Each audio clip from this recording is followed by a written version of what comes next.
По три одиграни кола во втората македонска фудбалска лига, екипата на Кожув го има најефикасниот напад со постигнатите 9 поголици. Покрај тоа, Кожув го има и најдобриот стрелец по три одиграни кола. Тоа е Дарко Гроздановски со 6 постигнати поголици. Најдобра одбрана има екипата на Ѓорче Петров. Лавовите примија само еден погодок на три одиграни надпревари во Куманово од екипата на Башкими.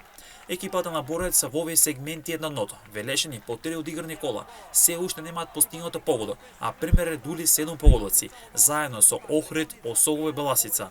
По овие екипи имаат примено најмногу погодоци на стартот од новата сезона. Македонија, Ѓорче Петров и Прегалници имаат максимални 9 бодови, а Борец засега е единствениот без освоен бод по три кола.